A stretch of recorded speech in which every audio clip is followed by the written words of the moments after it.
It's the dead of night, September 1st, 1944. The world is consumed by the horrors of the Second World War. But in the quiet Midwestern town of Mattoon, Illinois, a different kind of horror is seeping through the window screens. Aileen Kearney is asleep in her bed. Suddenly she wakes to a strange, sweet scent filling her bedroom. It smells almost sickly, like a cheap perfume or flowers left out too long. She tries to sit up, but she can't. A heavy, terrifying numbness spreads through her legs. Her vocal cords freeze. She is paralyzed in her own bed, completely vulnerable to whatever or whoever is pumping gas into her home. She wasn't the first, and she certainly won't be the last. Over the next 2 weeks, an entire town would fall victim to a phantom assailant armed with a flit gun, a cloud of sweet-smelling poison, and the power of mass panic. Tonight, we breathe in the strange and twisted tale of the Mad Gasser of Mattoon.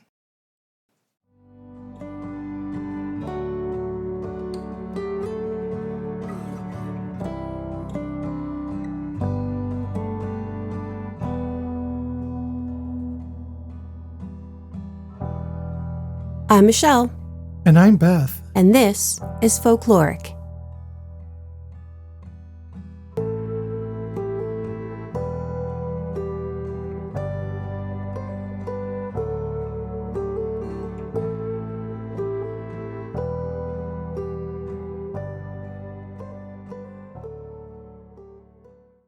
Tonight we're traveling back to the 1940s, a time of victory gardens, war bonds, and, well, a town that's been gripped by a bizarre localized terror. For about 2 weeks in the late summer of 1944, the town of Mattoon, Illinois was under siege. There were dozens of residents who called the police claiming that a prowler was spraying a mysterious, paralyzing gas into their windows. And they called him the anesthetic prowler, My favorite. or the, I must have made a mistake on that. It's not The Phantom. Phantom? It Oh, might be. It might have been the Phantom. I didn't see that one. I saw the anesthetic. There's another one too. The something apothecary, Oh. apotheker, or something like that. Anyway, history remembers him as the Mad Gasser of Mattoon because I guess it rolls off the tongue and it sounds like a 1940s villain. I mean, yeah, it really does. So it's important to note that while we will take some pot shots at humor, Yes. no one was killed. No, and that's a plus. This was not There were certainly attacks. They were Mhm. certainly scary. And we want to take that seriously, but there are going to be some times, like you keep calling it the Mad Gasser of Mattoon, you're going to get the so many midnight bomber what fart- bombs at midnight. and so many fart jokes. Oh, sure, I guess. I hadn't really thought of that, but I I guess work you with would children. go there. I work with children. Fart jokes are a daily. So I'm going to take the lead on the main timeline tonight, but I know that Michelle has been digging into related threads, and we'll get into that a little later. Yep. So let's set the scene. To understand the Mad Gasser, you have to understand Mattoon in 1944. It is a small, bustling railroad and manufacturing hub. And like everywhere else in America, the town was on edge. Many of the men were fighting overseas, so women were working long shifts at local defense plants, and families were dealing with that constant low-grade trauma of war. Yeah. The attacks officially began in August, on August 31st, very specifically. A man named Urban Rafe woke up early in the morning, feeling nauseous and weak. He noticed a strange, sweet odor in his house, and his wife also felt ill. They initially thought it was like a faulty gas stove, which is likely to happen. But the very next night, September 1st, the narrative changed. And this brings us to the person I mentioned in the cold open, Aileen Kearney. Mm-hmm. Now, Aileen was in bed with her young daughter, and her husband, Bert, was out working a late shift driving a taxi. Mm-hmm. And she woke up to the smell of gas. It was sickeningly sweet, and she experienced sudden paralysis in her legs. She panicked, but she managed to scream for her sister, who was in the next room, mainly because they had withdrawn a large amount of money. So they had a large amount of money in the house. Okay. Which is why the sister was staying over, because she felt vulnerable. Oh, yeah. Because the windows are open because it's too hot and there's no air conditioning. And like I like to quote from Morbid, fresh air is for dead people. Yeah. Which is great because they need it. Yes. Because it's their pallor. So when Bert Kearney returned home a few hours later, he saw a tall, thin man dressed in dark clothing standing outside their bedroom door. Now, Bert chased him, but the man vanished into the night. So the police were called, and they found nothing. No footprints, no gas canisters, no prowler, nothing. But that officially set off the spark, or the flatulence of the Mad Gasser of Mattoon. And I think you're going to go into this a little bit more, but there is a certain amount of, no matter what you do in a community, if something happens, other people feel that impact. Yes. So I know that Aileen, her story was the, like you said, the catalyst, the spark.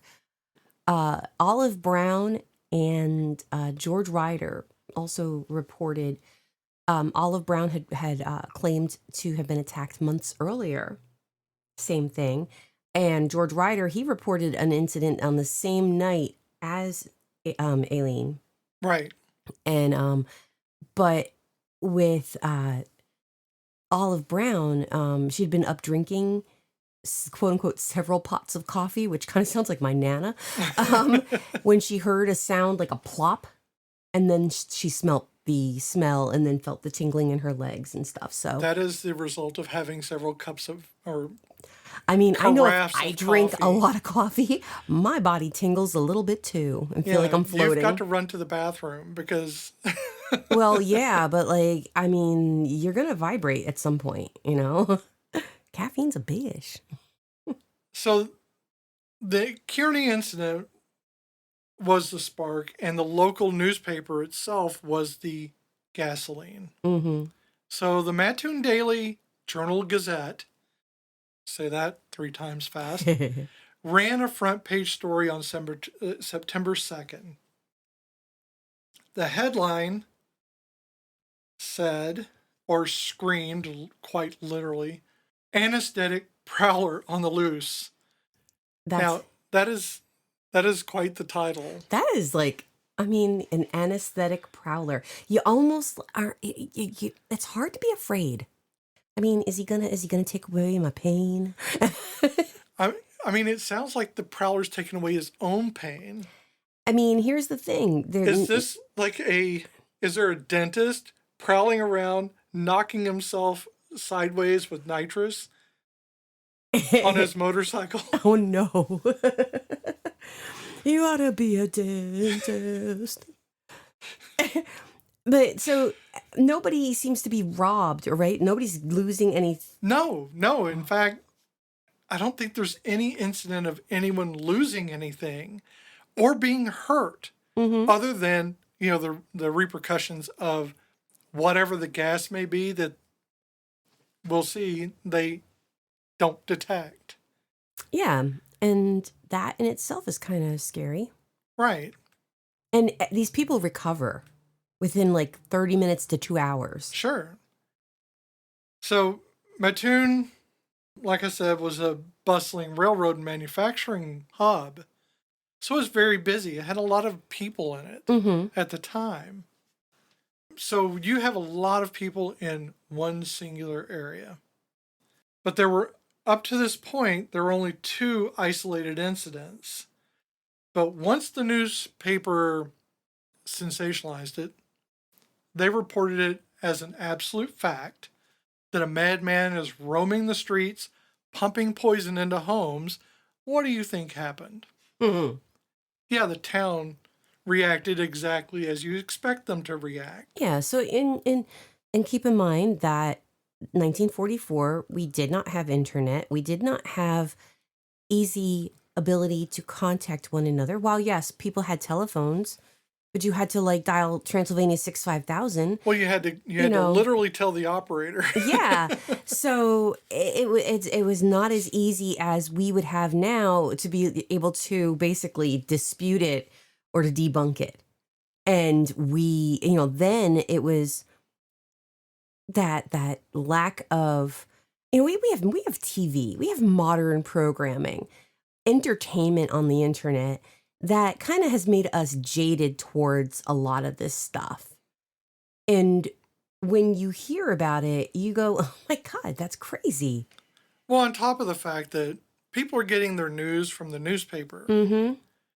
it's written media. Yeah. You get to infer a whole lot of things, and people get their information from each other Mm-hmm. from reading the newspaper. Yep. So it becomes this big game of telephone, but like in the worst way possible. Yeah, because like I said, they didn't have any way to debunk it. And you're going to, 1944, yellow journalism had its heyday way before that. And so they were under the impression that if it's in the newspaper, if it's written in black and white, it must be holy be gospel. Basically. Sure. So, yeah, because again, how do we dispute? How do we debunk? So obviously, once the police switchboard lit up, yeah, the reports exploded.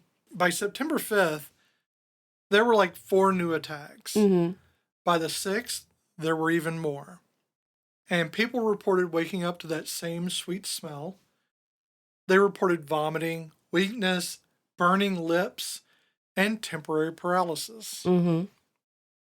Some people said they heard the hiss of a spray gun.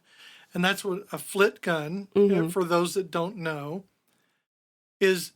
If you've ever seen Tom and Jerry or Bugs Bunny, Mm-hmm. and they spray something and it's like a poison spray, it's this little tube with a push on the back. Oh, yeah. And it's got a canister underneath it. Yeah. That is what a flit gun is. I didn't know it had a technical name. I would have called it just like a sprayer. Like an atomizer, really. Like, well, it's called a flit gun because it's the brand. Oh, but it's kind of like an atomizer. Yeah, Okay. it is. Basically, Yeah. it's a very large atomizer. And, I mean, when I grew up, they actually still had them. Yeah. They were always still show them like using them. pumping, stuff onto plants and things like that in cartoons. Yeah. Yeah. Okay. I know that the sightings were getting weirder too. Yeah. Yeah, it was getting very strange. So they claimed they saw a tall man Mm-hmm. leaving the scene. One woman even claimed the gasser was a woman disguised as a man. So, And I have one where a woman, she claimed, Edna James, first she smelled an odor in her boarding house that she ran, and then she ran outside and she thought she saw a quote unquote ape man with long arms reaching out holding a spray gun. yeah. So Yeah. it's the ape arms. That'll get you. So we have this introduction of the supernatural, Mm-hmm. but with a spray can. So Yeah. the supernatural being doesn't have powers. No, he has the power of gas. He just uses the flit gun. He purchased it at the store. Yes. He went to the local hardware store Bought the flint and bought gun. the flit gun. And then, no one noticed his gorilla arms when he did it. Oh my God, it was the dude from the Umbrella Academy. There you go. So the town, and this tells you, this is America in 1944. So guess what happened? The town armed itself. The men that were around, that weren't in the war, started patrolling their neighborhoods with shotguns. Mm-hmm. That People- checks. People nailed their windows shut, which ironically made the late summer heat inside their homes completely unbearable and probably contributed to the feelings of nausea and faintness. Yes. So, I mean, that makes sense, right? Yeah. And it's funny because I wish I had thought about this sooner, but I wonder, I don't know enough about sleep paralysis to know if any of these, what I do know about sleep paralysis is obviously the lack of movement, but the way that if the tingling that they feel, I wonder if that has something to do. Well, a lot of these people weren't asleep, so that would make sense. No, Yeah. they were awake. They were awake. So yeah, sorry, I was thinking out loud. Yeah, but here's my thing is let's discount the Mad Gasser hypothesis, okay? Okay. If you're really afraid, you won't be able to move. Oh yeah. A lot of people freeze up. Yeah. Suddenly they're paralyzed. That becomes Oh, yeah. paralyzed. I was paralyzed. I couldn't move. So Yeah, paralyzed with no fear. it's no longer your fault because you were paralyzed. Mm-hmm. It's not a commentary on you. No. It's a commentary on the gas that happened. Yeah, because the gas is what made me paralyzed, as opposed to it being my own reactions to the fear. I will be my own devil's advocate on this because you're not. Mwahahaha. And say that at the time in 1944, there wasn't a whole lot of testing that No. they could do. No. Any kind of gas that would act rapidly and then dissipate rapidly would probably be very hard to detect. Mm-hmm. So depending on the local hospital's ability to test things or their laboratory and the speed by which their lab got anything back, I think they were just making a call visually. Oh, yeah, yeah. So they were doing a visual inspection and saying, well, they either obviously had been gassed in some way because they had these effects, or they were saying, that it wasn't anything. Yeah. And you're getting these reports in several different ways because, yes, some people are sweltering. So, of course, they're going to be flushed. They're going to be, have the symptoms of something happening to them. Oh, yeah, yeah, yeah. Houses heat up fast in the summer. But in a couple of hours, once you come outside of it, oh, yeah, your symptoms will disappear. Yeah, because you're going to cool down. So, yeah, they were experiencing hyperthermia because they were overheating, and then they would come out of the house, cool down, and then suddenly the gas is gone. Yeah, so I know that in one of the articles I was looking at, it did talk about the that they brought the Army chemical weapon experts in. Yeah. And what they basically, they couldn't, like you said, they couldn't detect it. So they had to go based on the way people were describing it. And they said that the possible could be this, I'm going to say this wrong, but chloropicrin or pisrin? Sure. Pisrin? It'd be picrin. And it's a poisonous gas with a sweet odor, but it's used for exterminating rodents. But there were no traces of this gas found either, but it was the only thing that they could think of. And the symptoms didn't actually match the effects of that gas. So the thing that in 1944, it's a lot more prevalent than it is now. But in 1944, Illinois, in the summer, do you know what's out and about in yards and around the yards? In the summer? Honeysuckle.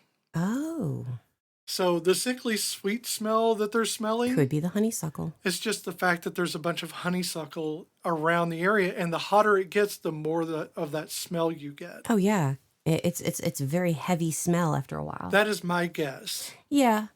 As to any kind of sweet scent on the air is very easy to detect, especially the hotter it gets.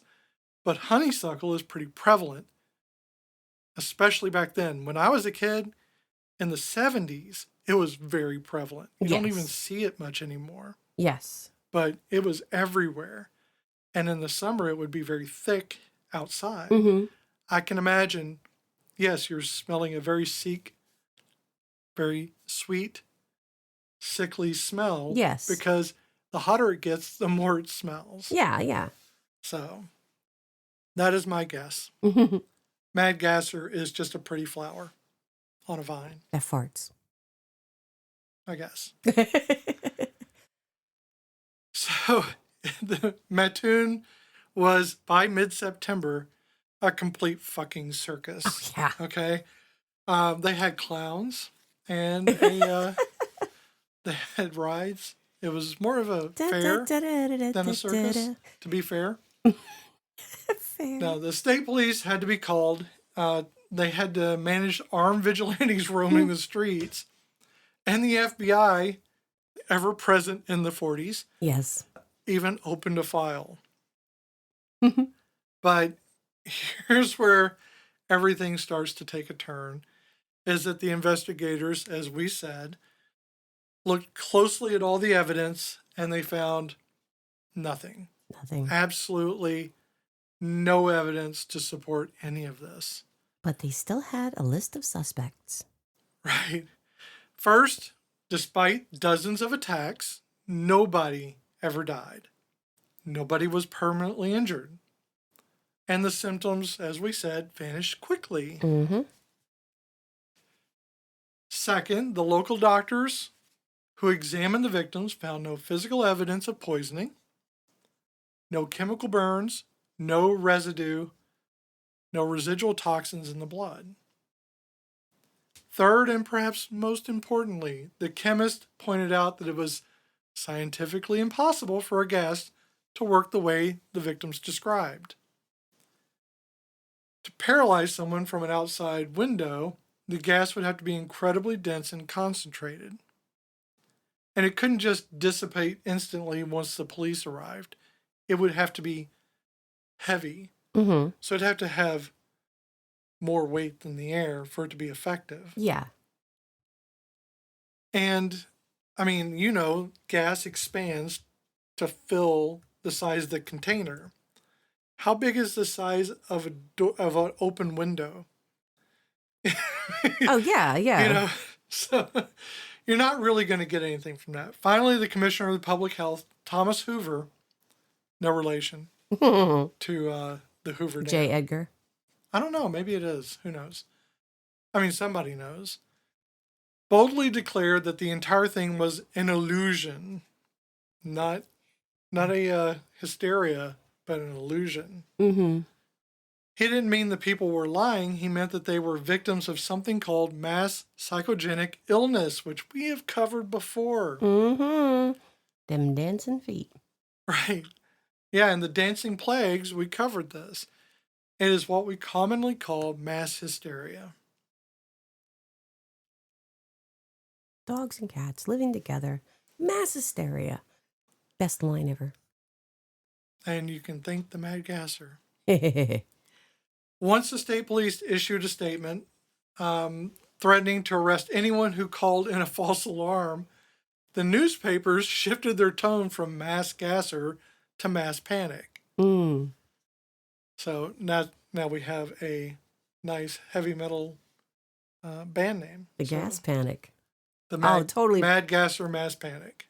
That is my next band. Mass Panic at the Gas. No. Just the Gas Panic. That's going to be my band name.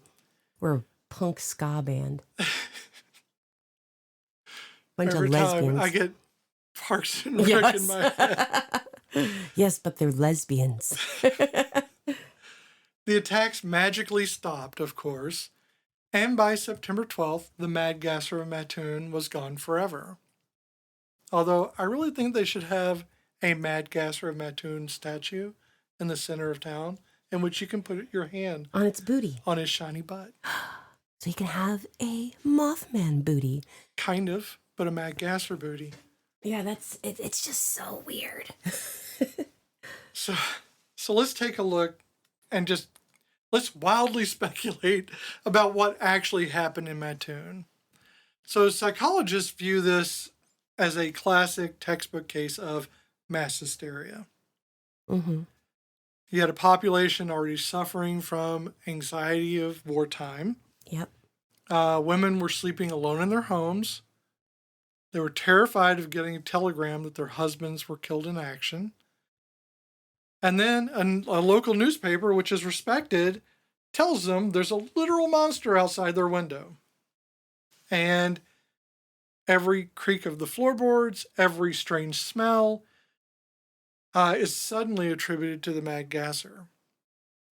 Their minds manifested real physical symptoms like paralysis, nausea, and dizziness, born entirely from fear. And, you know, they've been sitting through war for the past 5 years. And World War II ends in a year from this.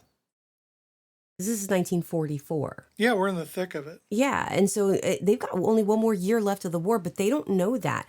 All they know is the death and the violence and everything that is happening in the European front and the Pacific front. So, because this is the culmination of everything is happening. Is it going to happen here? You know, Pearl Harbor, all these things are happening. And they might be in Illinois in the middle of the smack dab in the middle of the country, but they're afraid because we didn't know. They didn't know. Well, and they have people still gone. Oh, yeah, yeah. And again, no way of instantaneous reporting. You know, they had newspapers, they had the radio, but it's not the same. I noticed that it doesn't help us that much. Having instantaneous reporting. It's horrifying. Because you have to disseminate. You have to know what you're looking at. Yes. Because it gets wildly speculated. It does. We are just able to, I think, we're able to either listen to the shit that is spoon-fed to us, or we can say, you know what, that just doesn't sound right, and now I need to check a few other avenues. We can do that because we have that technology at our fingertips, but they did not.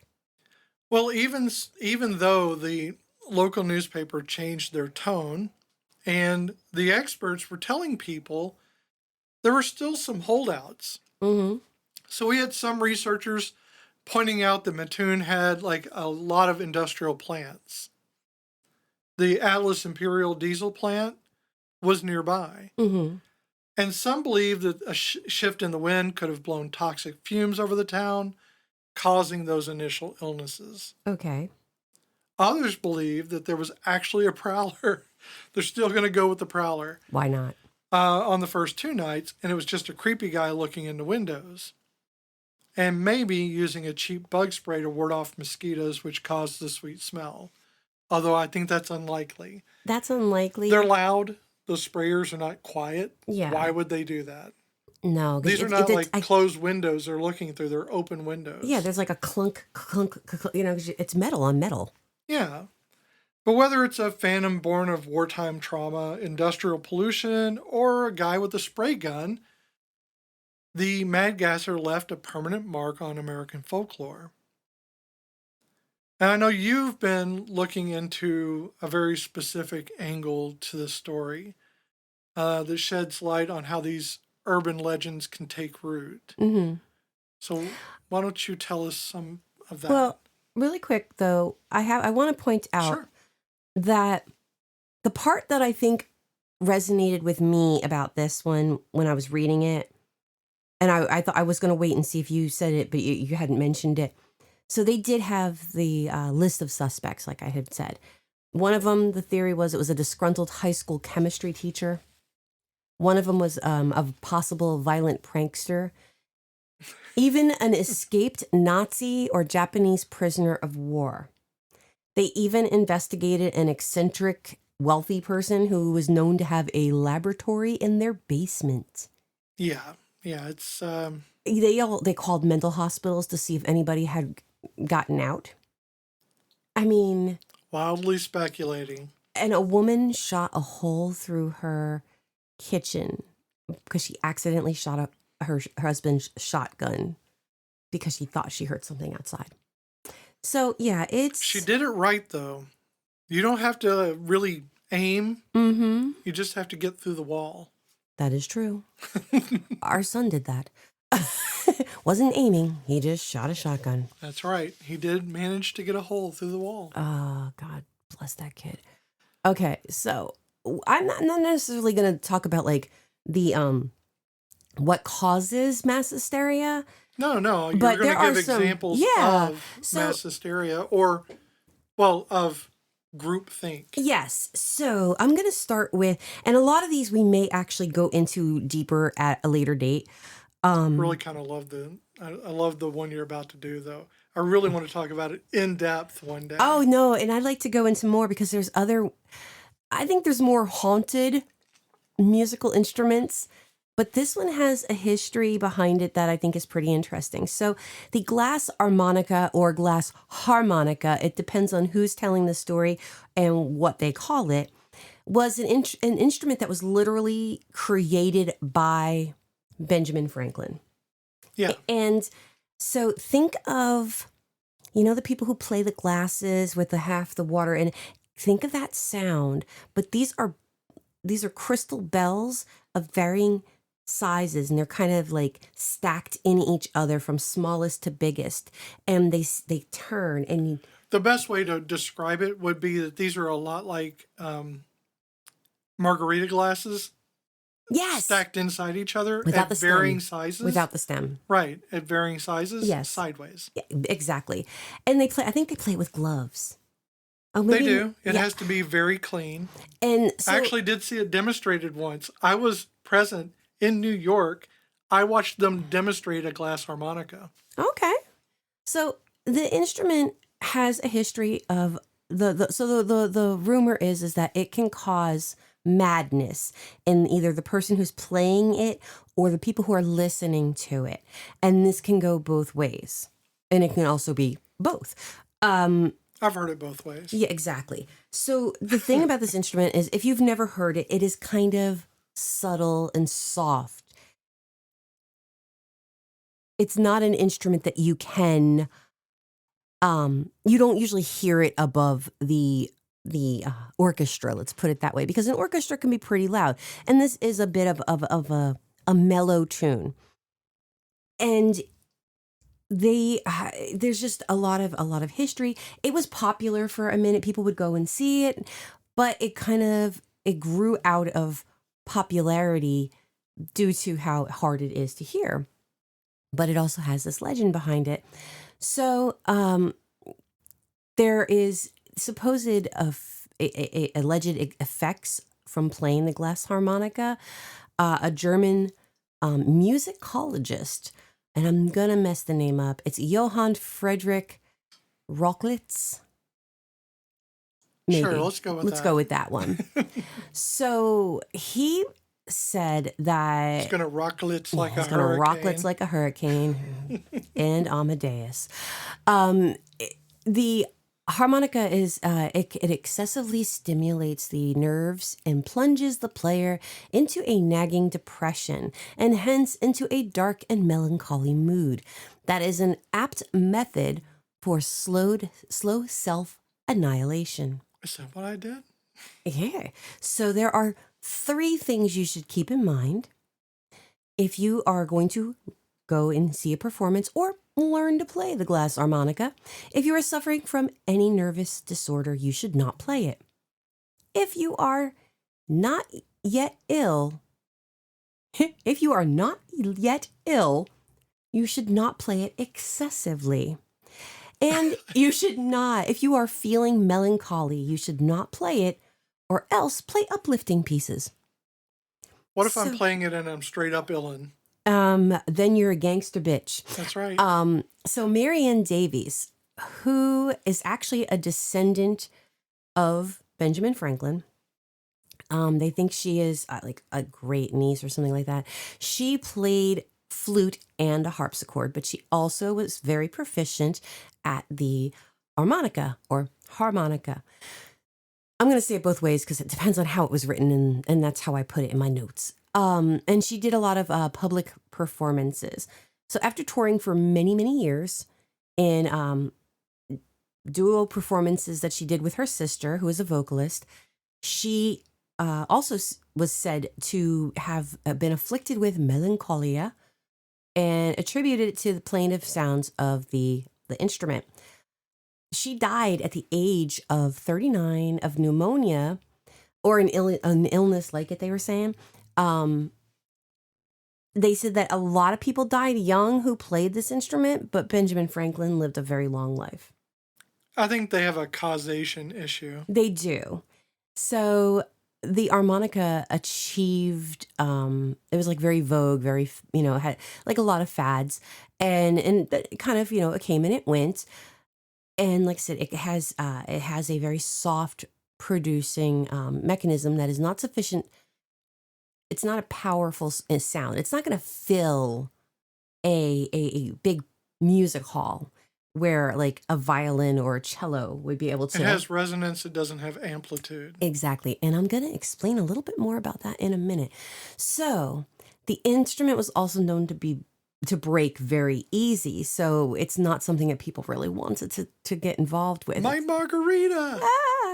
So by 1820, the harmonica had mostly, it disappeared from the public performances. And because musical fashions were also changing. Modern versions of the purported dangers claims that the players were actually suffering from lead poisoning because they were made of lead glass. However, there is no known scientific basis for that theory. It's that merely touching lead glass can cause lead poisoning.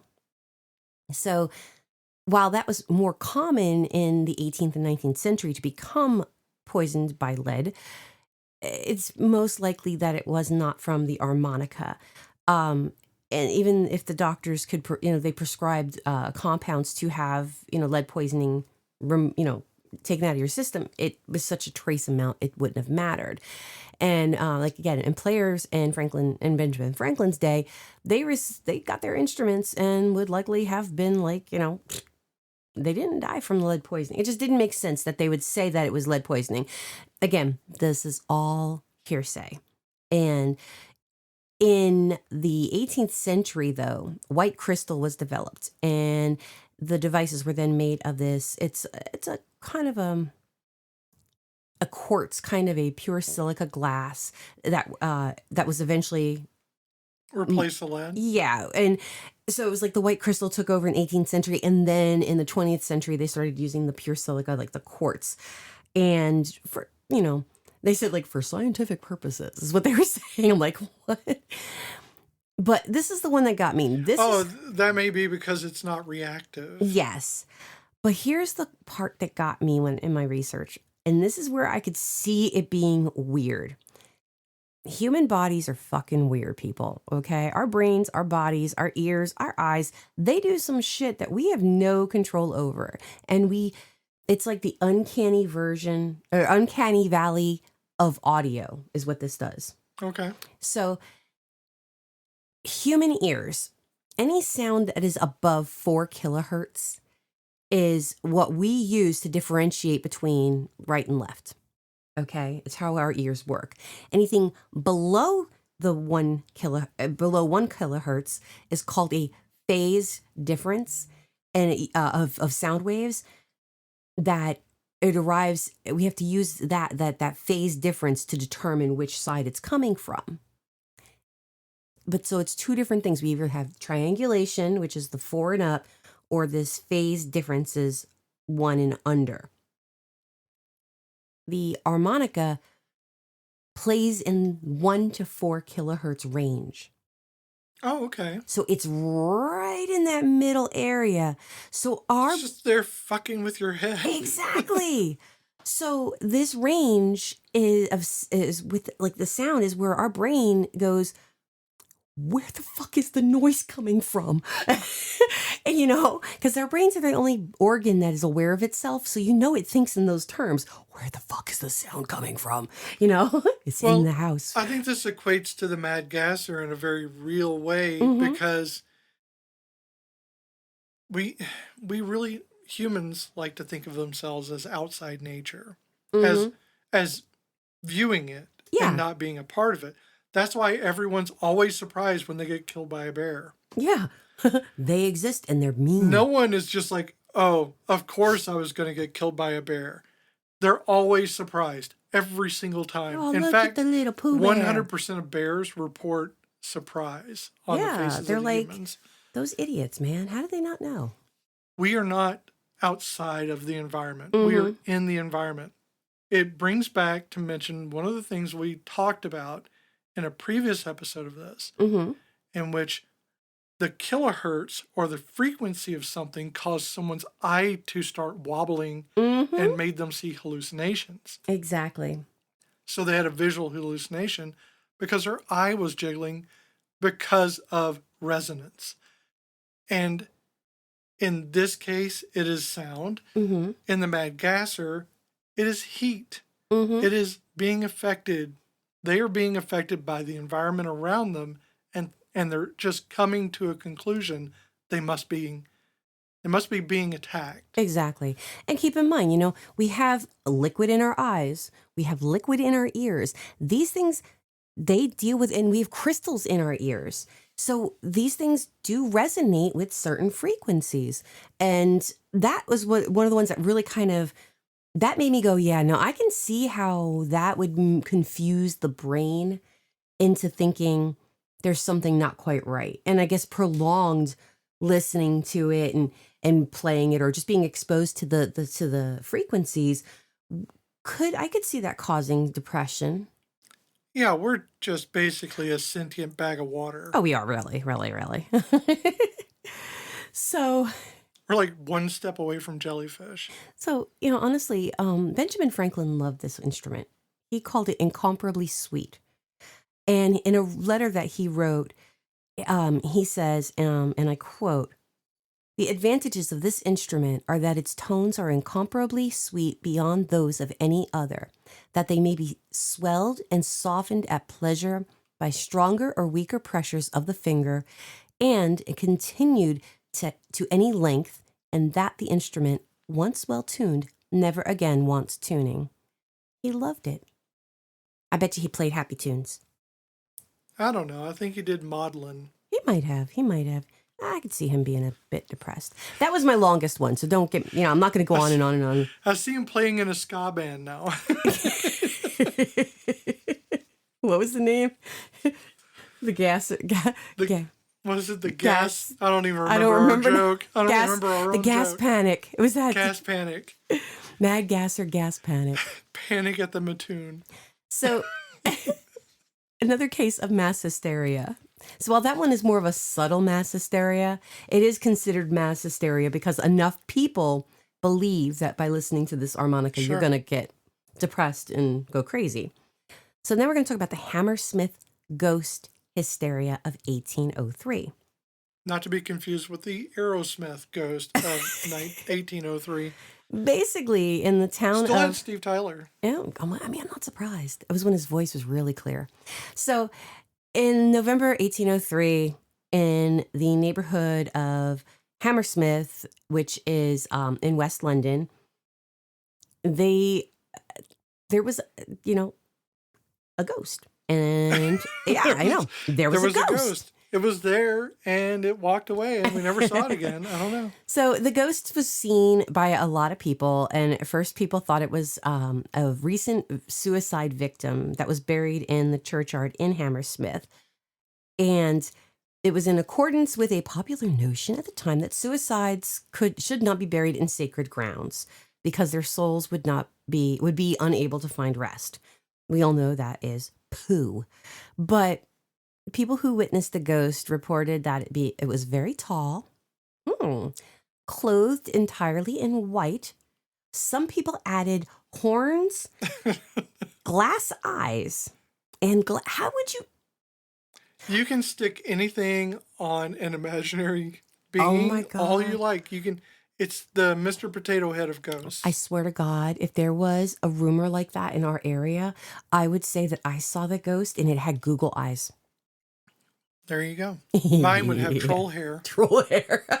The ones where you spin them on the tops of pins. Yes.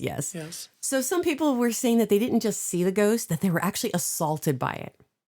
Okay. Yes. So, of course, that was when people started going, shit, now it beats us up. So now it's attacking. So, of course, people were getting scared. And it did exactly what it happened in the Mad Gasser was you get this mass hysteria. People are like, well, shit, the ghost is beating us up now. So now we've got to defend ourselves. Oh, let me get this gun. It always makes sense. Anytime I'm attacked by a non-corporeal being, I get a gun and shoot it. Exactly, because that's how you kill a ghost, is with a gun. With lead. Yes. Good old-fashioned lead. Unlike the Mad Gasser, there was a death. Francis Smith took his gun and he shot Thomas Millwood. He was a bricklayer. And poor Thomas was just where he was, but he wasn't the ghost. Francis thought he was and shot him. And, you know, he was laying brick. And pretty much that was kind of the I don't want to say it was the end of the Hammersmith ghost, but people started chilling a little bit on that one because nobody wanted to die. Yeah, I think the tours probably petered out by then. So, once again, in England, during Victorian era, about 1837 or so, we have the first claimed sightings of Spring-Heeled Jack. And I kind of like Spring-Heeled Jack because he's a bit all the fuck over the place. He has no fucks to give. His brother is Cotton Eye Joe. I mean, probably. So Spring-Heeled Jack, so first he was seen, like I said, in 1837, but later sightings reported all over the United Kingdom. So it wasn't just in one little area. It became London, the Midlands, and Scotland. So it was like all the islands. 15 miles. All 15 miles. So there are many theories like about who the nature and the identity of Spring-Heeled Jack was. It became an urban legend of sorts, a Victorian urban legend. I kind of like that. It's spread very quickly from parlor to parlor. Exactly. So, and it was very popular too. So his appearance, it just got crazier and crazier. And his ability to take extraordinary leaps. It was like he had, long strider in D&D? Well, there's the long jumping. Yeah, so that's kind of like the way they describe it. So he actually becomes the topic of many little pulp, like, the penny, what do they call them? Penny farthings? No, not I swear to that's God. A bike. I know what you're saying. The little mysteries, the little the little fiction stories. So isn't there a show? Yes, and I can't think of what it's called. It's Penny. Not Peaky Blinders. No, not Peaky Blinders. I'm trying to remember. I don't know. I can't remember what it's called. Penny something Penny. We have computers in front of us, and neither one of us is looking it up. So there you go. I will do it. You continue. So Spring-Heeled Jack, he was described as having a frightful and terrifying appearance with, I like this one, quote unquote, diabolical physiognomy. He had eyes that resembled red balls of fire and clawed hands. And one report claimed that beneath his black cloak, he wore a helmet and a tight-fitted white garment like oilskin. The boy was styling. Penny Dreadfuls. That's it, Penny Dreadfuls. So my typing skills came in again. Woo! Thanks, Google. So others said that he had more of like a devil-like appearance. But others would say that he was tall and thin, once again with the tall and thin. So others said that he had like a very gentlemanly appearance. Several reports mention that he could breathe out blue and white flame. That's pretty. He is awesome. And did he have the mustache in which it curled? Weirdly, I don't think I saw pictures of that. But they said that that he wore sharp metallic claws at his fingertips. And a few people said that he could speak comprehensible English.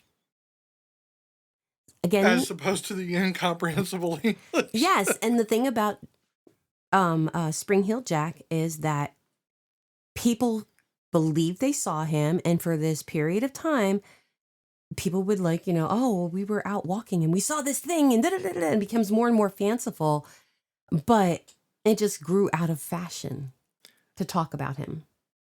So I think in a way, I'm tying it to the Mad Gasser. Yes. that some of the people who experienced the Mad Gasser were doing it because they were just simply bored. Mm-hmm. It's hot, sticky, you got nothing else to do. You're working all the time, Yep. and most of the men are gone. Yep. So you're not getting, any variation on your day. Yes. And a lot of people aren't used to that at that time. No. So you're bored. Mm-hmm. I mean, what are you going to do? You have some limitations here. Yes. But you can drink all a night. lot. You can drink and you can tell bullshit stories. Exactly. And for 2 weeks, I think the Mad Gasser just had a really big run, just like your Jack there. Oh no, I am 100% on that one. But my final little mass hysteria was actually legit mass hysteria. And it really, I hate it, and yet I appreciate this story the most when it comes to how people behaved, because they were scared.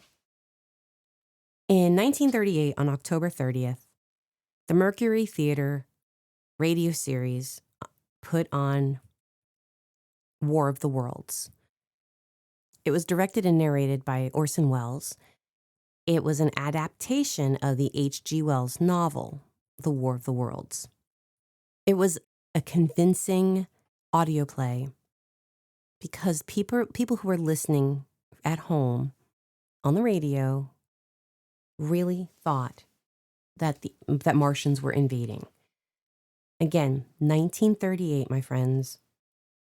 They don't have the ability we have to check to see what's going on. All they have are their radios.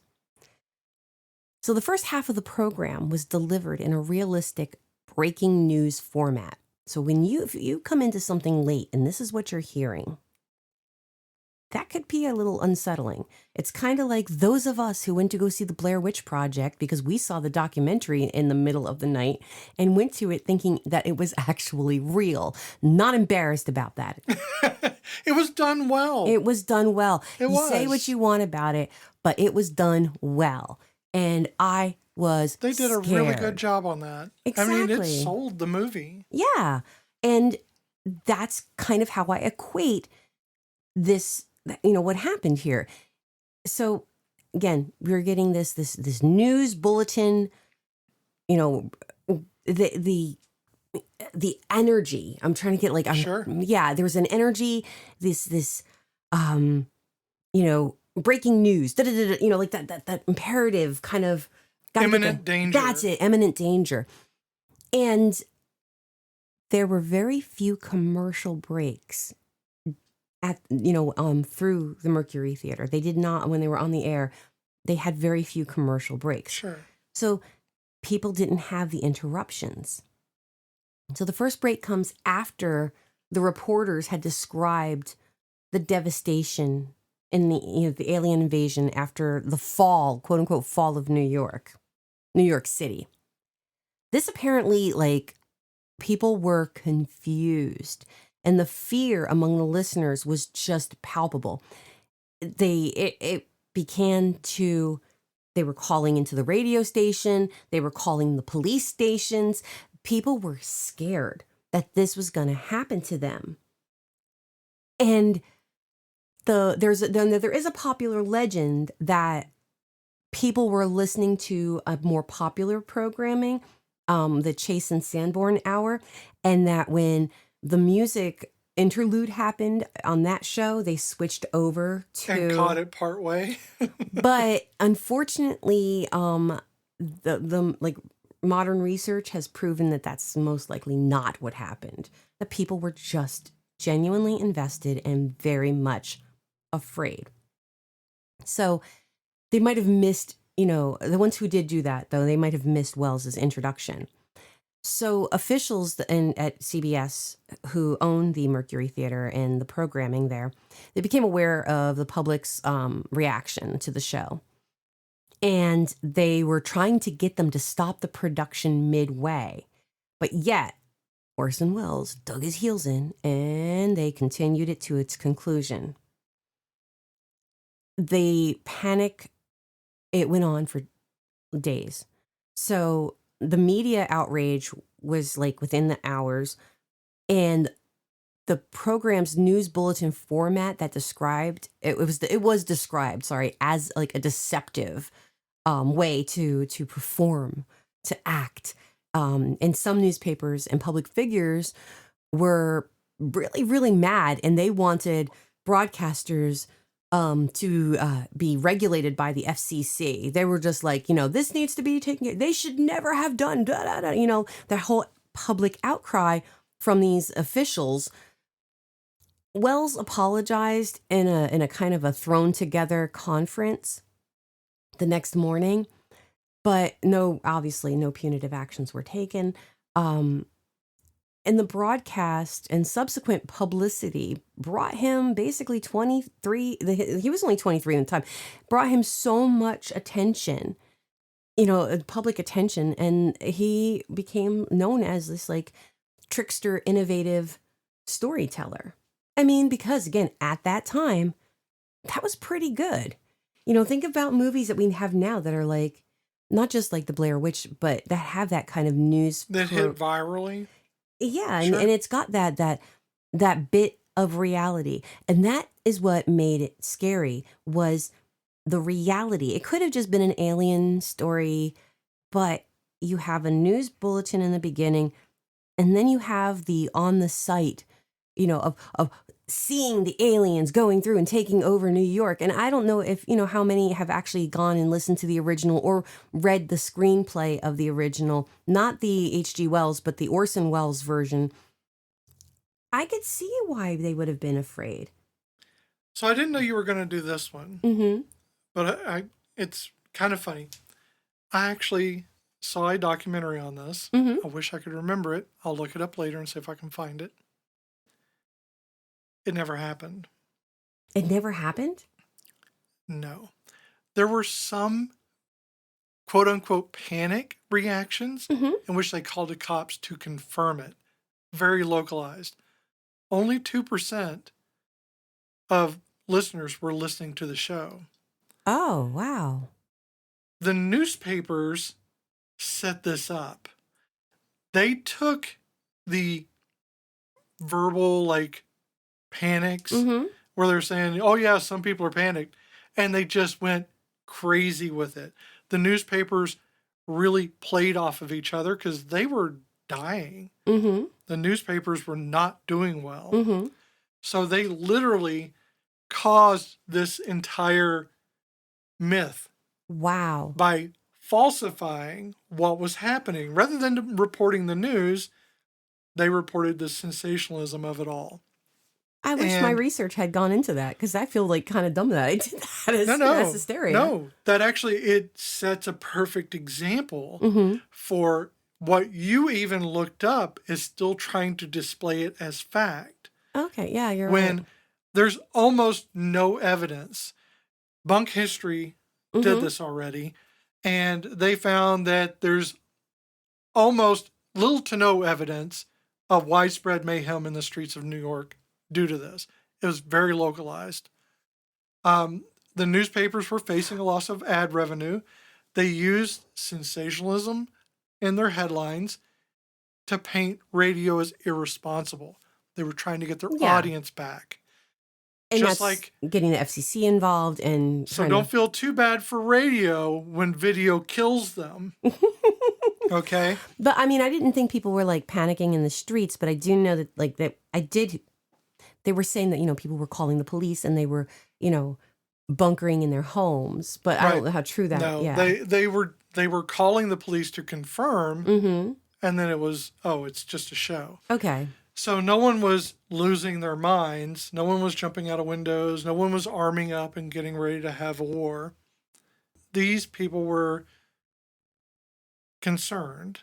Yes. So they called the cops to confirm it, and the cops said, I don't know what you're talking about. There's no aliens out there. We just checked, and skies are clear. And the UFOs that we have are all ours. Yeah. No New York ones. The panic was largely confined to incidents where people on the edge from pre-war anxiety Yeah. called police to confirm, and that was about it. It is all a myth that was concocted by the newspapers in order to steal their audience back. That makes me more angry. But it highlights that need to believe that these things are happening. Yeah. Humans are wired to react as groups. Mm-hmm. That's why we're social animals. We congregate in social circles. Mm-hmm. We have family units. We are not isolationists by nature. We develop isolationism as a way of protecting ourselves. Mm-hmm. But naturally, we congregate in social circles. So we are wired to react, much like herd animals. If the lead takes off, we take off. Yeah. That fight or flight is largely flight. The fight is a way to get to the flight. Mm-hmm. So I think that a lot of this has to do with that Mad Gasser thing, what you said and what the reality is, are the same instance of us trying to find the reason. Why am I feeling this way? Why did they panic? Why were the newspapers perfectly willing to try to instill panic? That's true. So it all became a thing of you're bored. Mm-hmm. You've got time. Or you're desperate and you need the money. And like you said, this is right before World War II, and people were kind of still living on that the high life, that post World War I, post what was it, depression. You know, people were starting to have more, to be able to have more leisure time than they had before, and you know, the